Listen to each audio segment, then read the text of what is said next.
میں اپنے شوہر کے ساتھ ہنی مون پر کیلاش گئی تھی، جو کہ چترال کے جنوبی حصے میں واقع ہے۔ وہاں پر بہنے والی صاف شفاف ندیاں اور حسن دیکھ کر تو میری آنکھیں چندیا کر رہ گئی تھیں۔ وہاں پر رہنے والے رہائشی لوگوں کی عجیب و غریب رسومات تھیں، جن کی انجانے میں بھی حصہ بن گئی۔ کیلاش جانے کے لیے ایاز بالکل بھی نہیں مان رہے تھے، کہتے تھے کہ انجان شہر ہے، میں اس کے متعلق ہر بات سے انجان ہوں۔ لیکن میں نے کہا کہ آپ کچھ بھی کہہ لیں، آپ کا بہانہ نہیں چلے گا، مجھے کیلاش ہی جانا ہے۔ میری ضد کے سامنے ایاز کو ہی ہار ماننا پڑی۔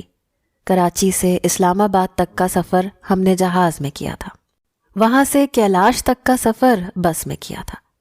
بہرحال ہم کیلاش کے ایک ہوٹل میں ٹھہرے تھے، جو کہ خوبصورت ندی کے سامنے ہی بنا ہوا تھا، لیکن ہوٹل بہت پرانے طرز کا تھا۔ جب میں اس ہوٹل میں گئی تو وہ مجھے کچھ خاص پسند نہیں آیا، کیونکہ چھوٹے چھوٹے کمرے تھے، سہولیات بھی کم تھی۔ لیکن جب میں نے کھڑکی سے باہر خوبصورت نظارے دیکھے تو میں اس ہوٹل کے بدنما کمروں کی بدصورتی کو یکسر بھول چکی تھی۔ یہ ہماری پہلی شام تھی۔ کچھ میں کراچی سے کیلاش تک کا سفر کر کے آئی تھی، اسی لیے میں شدید تھکن سے چور تھی۔ کھانا کھاتے ہی میری آنکھیں بند ہونے لگی، اس لیے میں سونے کے لیے لیٹ گئی۔ میرا شوہر کہنے لگا، یہ کیا مائرہ، سونے کی تیاری کس خوشی میں کر رہی ہو؟ میں اتنی دور سے تمہیں سونے کے لیے تو نہیں لایا یار، ہم انجوائے کرنے آئے ہیں، اپنے ہنی مون ٹرپ کو یادگار بنانے آئے ہیں، سونے نہیں آئے۔ میں نے مسکرا کر کہا، ایاز پلیز مجھے سونے دو، مجھے بہت نیند آ رہی ہے۔ ویسے بھی ہم صبح جلدی اٹھ کر کیلاش کے خوبصورت مناظر کو دیکھنے کے لیے جائیں گے۔ صبح کا منظر تو ویسے بھی بہت دل فریب ہوتا ہے۔ بہرحال ایاز کو سمجھانا سب سے مشکل کام تھا۔ کافی دیر بحث کے بعد آخرکار وہ مان ہی گیا۔ ہم دونوں کزن تھے، ہماری بچپن سے ہی ایک دوسرے کے لیے محبت کے جذبات رکھتے تھے۔ شادی کے چند دن میں ہی ایاز نے اپنی محبت مجھ پر جس طرح سے نچھاور کی تھی، میں خود کو خوش نصیب تصور کرنے لگی تھی۔ صبح میری آنکھ چڑیوں کی چہچہاہٹ سے کھلی تھی۔ جیسے ہی میری آنکھ کھلی، میں نے اپنے برابر میں ایاز کو بے خبر سوتے دیکھا تو ایک دل فریب سی مسکراہٹ میرے چہرے پر پھیل گئی۔ میرا شوہر خوبصورت ہونے کے ساتھ ساتھ بے حد رومانوی بھی تھا، بالکل کسی کتابی ہیرو جیسا، جیسی ہر لڑکی خواہش کرتی ہے۔ میں اٹھ کر بیٹھ گئی، اپنے بکھرے بالوں کا جوڑا بنایا، بیڈ سے نیچے اتری اور کھڑکی کی جانب بڑھ گئی۔ مجھے صبح صبح کا منظر دیکھنا تھا۔ جیسے ہی میں نے پردہ ہٹایا تو ایک دل فریب منظر میرا منتظر تھا۔ اونچے اونچے پہاڑوں کے بیچوں بیچ نیلے رنگ کی ندی اور اس کے اطراف میں لگے درخت اور اس پر چہچہاتے پرندے۔ مجھے لگ رہا تھا میں کوئی حسین خواب دیکھ رہی ہوں۔ لیکن اس کے بعد جو منظر میری آنکھوں نے دیکھا وہ ایک عجیب و غریب سا منظر تھا۔ بہت سے لوگوں نے اس ندی کے پاس کیمپ لگا رکھے تھے۔ میرا جی چاہا کہ میں بھی وہاں چلی جاؤں۔ پتھروں میں آبشار کی طرح گرتے پانی سے جو موسیقی فضا میں گونج رہی تھی، میرا جی چاہ رہا تھا کہ میں وہاں پاس بیٹھ کر سنوں۔ میں ابھی سوچ ہی رہی تھی جب میرے کندھوں پر دباؤ سا محسوس ہوا اور پھر کسی نے مجھے اپنے حصار میں لے لیا۔ میں نے مسکرا کر پلٹ کر پیچھے اپنے شوہر کی طرف دیکھا، جو خاص سے شوخ موڈ میں تھے۔ میں نے خود کو اس کے بازوؤں کے حصار سے آزاد کیا اور کہا کہ جلدی سے ناشتہ کروائیں، پھر باہر چلتے ہیں۔ دیکھیں نا سامنے کا نظارہ کتنا حسین ہے۔ میرے شوہر ایاز کا شمار اچھے خاصے خوبصورت نوجوانوں میں ہوتا تھا۔ میں خود بھی بہت حسین تھی، لیکن مرد بہت کم ایسے ہوتے ہیں جنہیں دیکھ کر لوگ اپنی نظریں پلٹنا بھول جائیں، اور ایاز بھی ایسے ہی تھے۔ مجھ سے کہنے لگے، میرے لیے یہ فیصلہ کرنا مشکل ہے کہ باہر کا نظارہ زیادہ حسین ہے یا میری بیوی۔ میں ان کی ایسی باتوں کی تو دیوانی تھی۔ بہرحال ہم نے ایک ساتھ ناشتہ کیا اور ہم سامنے ندی کی جانب چلے گئے۔ موسم بہت خوشگوار تھا۔ جیسے ہی ہم اس ندی کے پاس پہنچے تو وہاں کے رہائشی لوگ جمع ہونا شروع ہو گئے۔ ندی کے پاس جو مسافر خیموں میں ٹھہرے تھے وہ بھی اپنے کیمپ سے باہر آ گئے۔ سننے میں یہ آیا تھا کہ وہاں کے رہائشی کیلاشیوں کی کچھ رسومات ایسی ہیں جنہیں وہ اس ندی کے سامنے ہی پورا کرتے ہیں۔ جب میں نے یہ سنا تو مجھے یہ سب دیکھ کر بڑی دلچسپی سی پیدا ہونے لگی۔ میں اور ایاز ایک طرف کھڑے ہو گئے۔ وہ لوگ اپنے ساتھ ڈھول اور باجے بھی لے کر آئے تھے۔ کچھ لوگ ڈھول بجانے لگے اور کچھ باجے۔ پھر جو کچھ میری آنکھوں نے دیکھا، میری حیرت کی انتہا تو اس وقت نہیں رہی۔ وہاں پر تنگ اور چست قسم کی کالی میکسی پہنے کیلاشی لڑکیاں وہاں رقص کرنے لگیں۔ بلا شبہ کیلاش کے حسن کی طرح وہ لڑکیاں بھی بہت حسین تھیں۔ میں خود بہت خوبصورت تھی، لیکن مجھے ان کے حسن کے آگے اپنی خوبصورتی ماند سی محسوس ہو رہی تھی۔ وہاں رقص کرنے والی سبھی لڑکیاں بے حد حسین تھیں، لیکن ایک کالی میکسی میں ملبوس لڑکی تو کوئی اسپرا تھی۔ میری نظریں تو اس سے ہٹنے کو تیار ہی نہ تھی۔ میں اس کے حسن کو دیکھ کر مبہوت سی ہو کر رہ گئی۔ کچھ دیر تو میں وہاں کے حسن کو دیکھنا ہی بھول گئی۔ مجھے لگ رہا تھا جیسے اس لڑکی کا حسن کیلاش کی خوبصورتی کو بھی پیچھے چھوڑ گیا ہے۔ وہ ایک بے حد خوبصورت سا رقص تھا جسے دیکھنے والوں کو اپنے سحر میں لے لیا تھا۔ کچھ دیر بعد ہی میں اپنے حواسوں میں واپس آئی، اور جیسے ہی میں نے اپنے برابر کھڑے اپنے شوہر ایاز کی جانب دیکھا تو ان کی نظریں بھی اسی لڑکی کی طرف تھیں۔ وہ بنا آنکھیں جھپکائے اسے دیکھ رہے تھے۔ بلا شبہ اس کا حسن ہی کچھ ایسا تھا، لیکن کوئی بھی بیوی یہ برداشت نہیں کر سکتی کہ اس کا شوہر اس کے علاوہ کسی دوسری عورت کو ایسی وارفتگی سے دیکھے جیسے کہ ایاز اس کیلاشی لڑکی کو دیکھ رہے تھے۔ میں نے ان کا بازو پکڑ کر انہیں جھنجھوڑا۔ وہ بری طرح سے چونکے، مجھے دیکھ کر کچھ شرمندہ بھی ہوئے۔ میں کنکھیوں سے انہیں گھورنے لگی۔ میں نے کہا، کیا ہو گیا؟ وہ مسکرا کر کہنے لگے، یار بڑی حسین لڑکی ہے، کاش کہ تم سے پہلے مجھے ملی ہوتی۔ ایاز نے شرارت سے مجھے مسکراتے ہوئے یہ بات کہی تھی۔ میں نے گھور کر ان کو دیکھا تو ہنسنے لگے، کہنے لگے، مذاق کر رہا ہوں، کوئی بھی لڑکی تمہارے حسن کا مقابلہ تھوڑی کر سکتی ہے۔ میں جانتی تھی وہ یہ بات میرا دل رکھنے کے لیے کہہ رہے ہیں۔ میں نے محسوس کیا رقص کے دوران وہ لڑکی بھی ایاز کو ہی دیکھ رہی تھی۔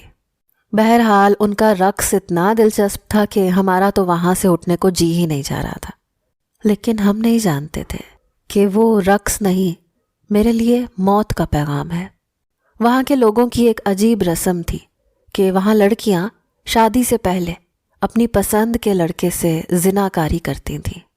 اس کی وجہ کیا تھی، یہ بات آج تک کوئی بھی اجنبی نہیں جان پایا تھا۔ یہ سب باتیں مجھے کیلاش کے بارے میں ایک لڑکی نے بتائی تھی۔ میں نے کہا کہ بھلا یہ کیسی رسم ہوئی؟ کوئی لڑکی اپنی شادی سے پہلے کسی بھی نوجوان کے ساتھ زنا کرنے کے لیے آمادہ کیسے ہو سکتی ہے؟ وہ کہنے لگی، کبھی کیلاش جاؤ تو اپنی آنکھوں سے دیکھ لینا۔ مجھے اپنی دوست کی بات میں صداقت نہیں دکھ رہی تھی۔ جیسے ہی وہ رقص ختم ہوا تو وہاں کی خواتین نے اپنے گلے میں پہنا دوپٹہ وہاں موجود لڑکوں کے گلے میں ڈالنا شروع کر دیا۔ ان کی باتوں سے یہ اندازہ ہو رہا تھا کہ وہ لڑکیاں شاید وہ دوپٹہ ان کے گلے میں ڈال رہی ہیں جن سے وہ شادی کرنا چاہتی ہیں۔ مجھے یہ رسم بڑی انوکھی سی لگی کہ لڑکیوں کو ان کے شوہر کا انتخاب کرنے کا پورا حق دیا جا رہا تھا، ورنہ ہمارے معاشرے میں تو زیادہ تر یہ حق مرد کو حاصل ہوتا ہے۔ بہت کم گھرانے ایسے ہیں جو لڑکیوں سے بھی ان کی رضامندی دریافت کرتے ہیں، ورنہ انہیں تو حکم سنایا جاتا ہے کہ ان کے گھر کے بڑوں نے ان کے لیے فیصلہ کر لیا ہے، اسے اب ساری زندگی اسی شخص کے ساتھ گزارنی ہے جسے اس کے گھر کے بڑوں نے پسند کیا ہے۔ اور یہ لڑکیاں تو بڑی بے تکلفی سے وہاں موجود لڑکوں کے گلوں میں اپنا دوپٹہ ڈال رہی تھیں۔ ہم لوگ بڑی دلچسپی سے یہ سب دیکھ رہے تھے۔ اچانک سے وہی حسین لڑکی اپنا دوپٹہ ہاتھ میں پکڑے تیزی سے ہماری جانب آنے لگی۔ یہ سب دیکھ کر میں ٹھیک سے حیران بھی نہیں ہو پائی تھی جب اس نے اپنا دوپٹہ ایاز کے گلے میں ڈال دیا۔ یہ دیکھ کر جتنی حیرت مجھے ہوئی اس سے زیادہ تو ایاز حیران ہوئے تھے۔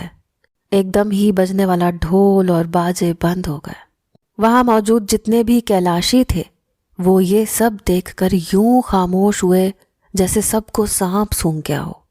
ان کے کچھ بڑے بزرگ چلتے ہوئے ہماری جانب آنے لگے۔ میں نے ایاز کے گلے سے وہ دوپٹہ اتارا اور غصے سے اس لڑکی کے اوپر پھینک دیا۔ میں نے کہا، یہ کیا بدتمیزی ہے؟ یہ میرا شوہر ہے، سمجھی؟ یہاں کیلاش کا رہائشی نہیں ہے۔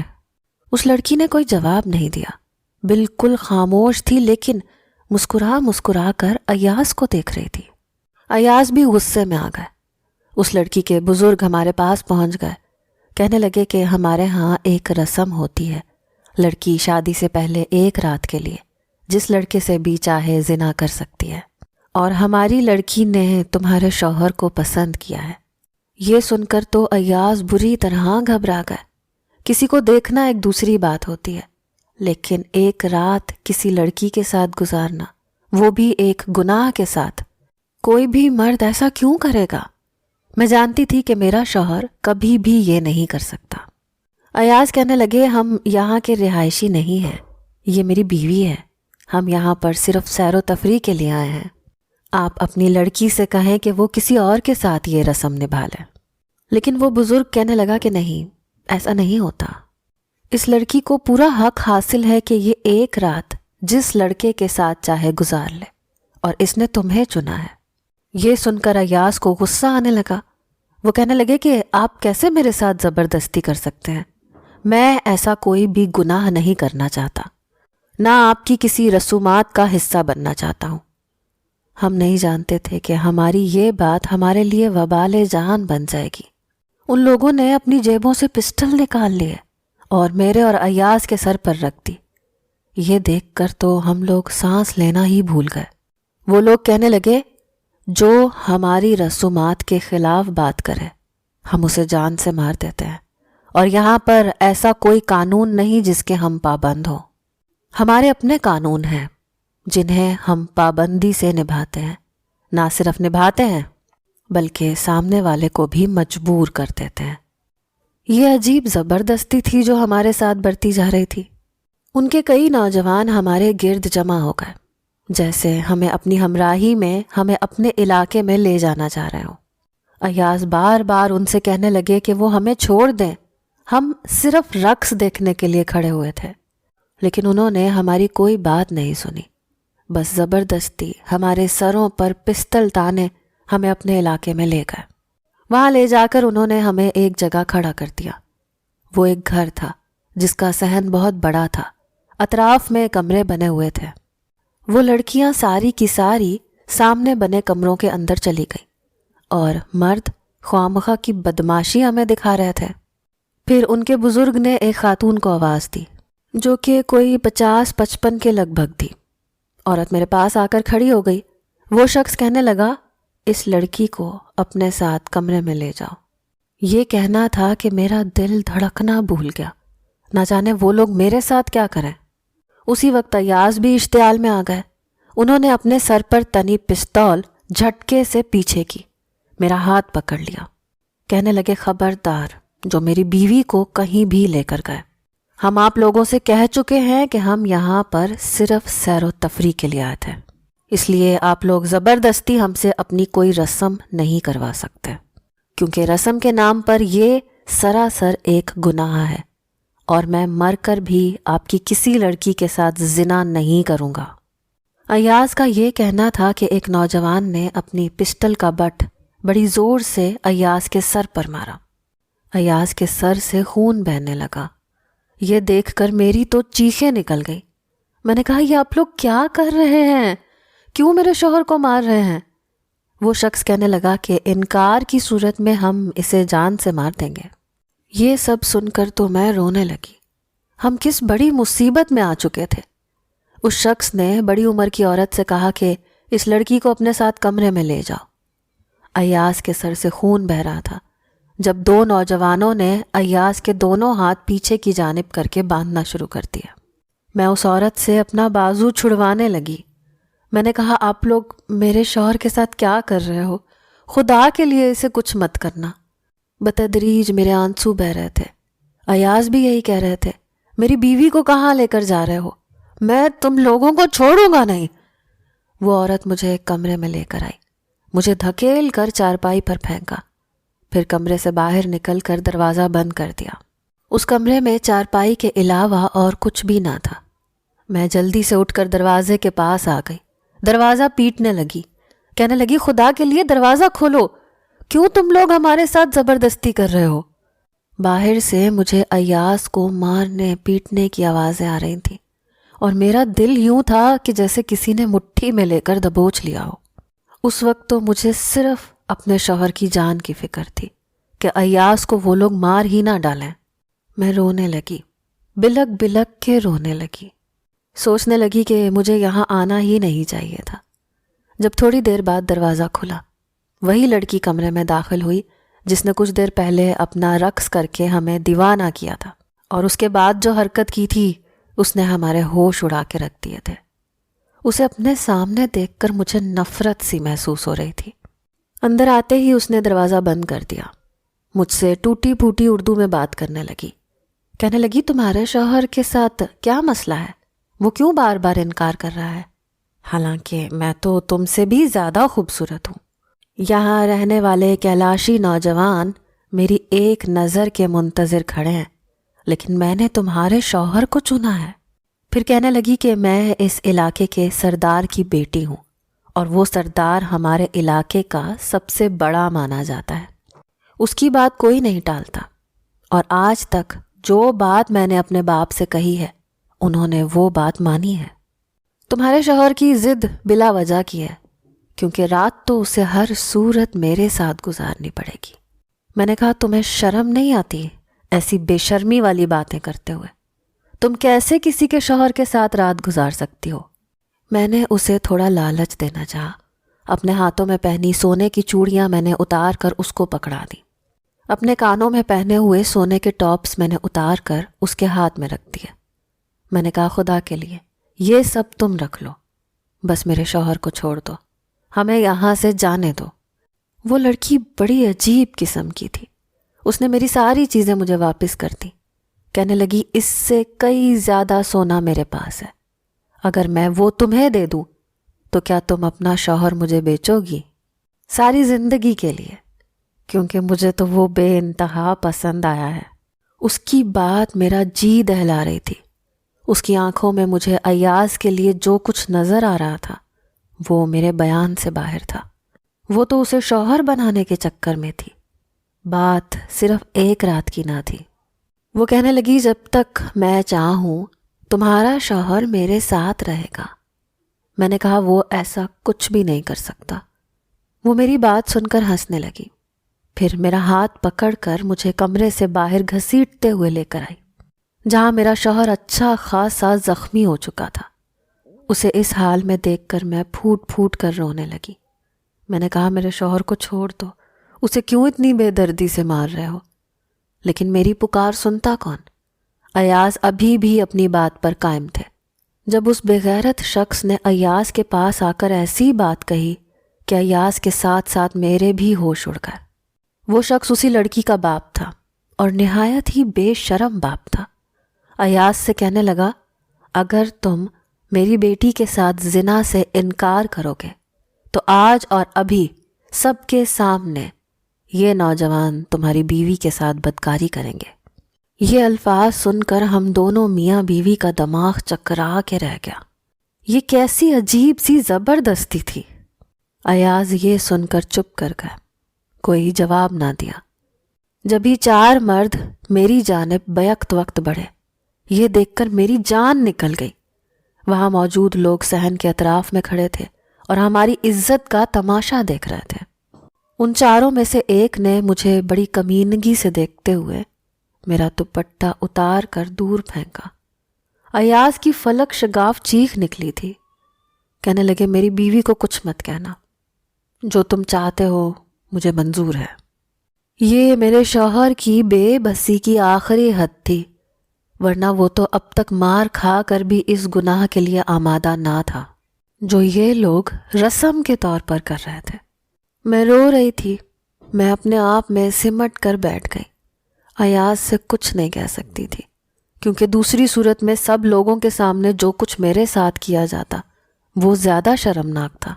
روتے ہوئے میری نظر اس لڑکی پر پڑی تو اس کی آنکھوں میں جیت جانے کی چمک تھی، ایک جاندار مسکراہٹ اس کے چہرے پر تھی۔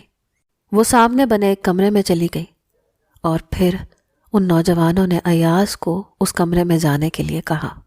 ایاز جو بے حد زخمی ہو چکے تھے لنگڑاتے ہوئے کمرے میں چلے گئے۔ میں سسکیوں سے رونے لگی۔ مجھے دوبارہ سے کمرے میں بند کر دیا گیا۔ وہ کمرہ بس کھانے کے وقت ہی کھلتا تھا۔ ایک عورت مجھے کھانا دے کر چلی جاتی۔ میں بار بار پوچھتی کہ ایاز کہاں ہے، لیکن اس نے کوئی جواب نہیں دیا۔ اگلے روز وہ 50-55 عمر کی عورت دوبارہ میرے کمرے میں آئی، کہنے لگی اب تم جا سکتی ہو۔ میں یہ سن کر فوراً سے اٹھ کر کھڑی ہوئی، فوراً سے کمرے سے باہر نکلی۔ دیکھا کہ وہ سردار کی بیٹی سامنے چارپائی پر لیٹی ہوئی تھی اور کافی زخمی حالت میں تھی۔ اس کا باپ اس کی چارپائی کے پاس بیٹھا رو رہا تھا۔ میں ابھی بھی سمجھ نہیں پائی کہ جب میری نظر ان لڑکوں پر پڑی جو ایک چارپائی اندر کمرے سے باہر لے کر آ رہے تھے، جس پر ایاز کو لیٹا دیکھ کر میری جان ہی تو نکل گئی۔ وہ سردار کہنے لگا، تمہارے شوہر نے میری بیٹی کو مار ڈالا۔ کمرے میں رکھا گلدان اس نے میری بیٹی کے سر پر مار کر اسے جان سے مار دیا، اس لیے ہم نے بھی اس سے اپنا بدلہ لے لیا۔ یہ سن کر تو میرے ہوش اڑ کے رہ گئے۔ وہ میرے شوہر کو مار چکے تھے۔ میرے شوہر نے گناہ کرنے کے بجائے موت کو گلے لگا لیا تھا۔ اپنے شوہر کی موت کی خبر سن کر میں بے تحاشا رونے لگی۔ ایاز کی چارپائی صحن میں رکھ دی گئی۔ میں اس کی چارپائی کے پاس آ کر بار بار اسے ہلانے لگی، چلانے لگی، کہنے لگی، خدا کے لیے ایاز اٹھو، تم مجھے چھوڑ کر نہیں جا سکتے، تم نے تو عمر ساتھ گزارنے کے وعدے کیے تھے، اٹھو ایاز۔ لیکن وہ جا چکا تھا، ہمیشہ کے لیے مجھے چھوڑ کر جا چکا تھا۔ میں نے اس سردار سے کہا کہ تمہیں کیا ملا ایسی گھٹیا حرکت کر کے؟ تمہاری گھٹیا رسم نے میرے شوہر کی جان لے لی۔ ہر مرد ہوس کا پجاری نہیں ہوتا جو زنا کے لیے آمادہ ہو جائے۔ میرے شوہر کی دنیا بے شک اجڑ گئی تھی، لیکن آخرت سنور گئی تھی۔ اس نے گناہ کے بجائے موت کو ترجیح دی تھی۔ میں کیلاش اپنے شوہر کے ساتھ آئی تھی، لیکن واپس میں اس کی میت کو لے کر جا رہی تھی۔ میں نے ہی ایاز سے کیلاش آنے کی ضد کی تھی، کیونکہ مجھے اپنی دوست کی کہی گئی بات کی تصدیق کرنی تھی کہ کیا واقعی وہاں کی عورتیں زنا کرتی ہیں۔ کاش میں ایاز سے یہ فرمائش نہ کرتی تو شاید وہ زندہ ہوتا۔ وہ علاقہ ایک ہندو مذہب سے تعلق رکھنے والا علاقہ تھا اور ان کے ہاں زنا کاری عام تھی۔ وہاں لڑکیوں کو یہ آزادی حاصل تھی کہ جس سے چاہیں زنا کر سکتی ہیں۔ میری زندگی میں اب بس آنسو ہی رہ گئے تھے۔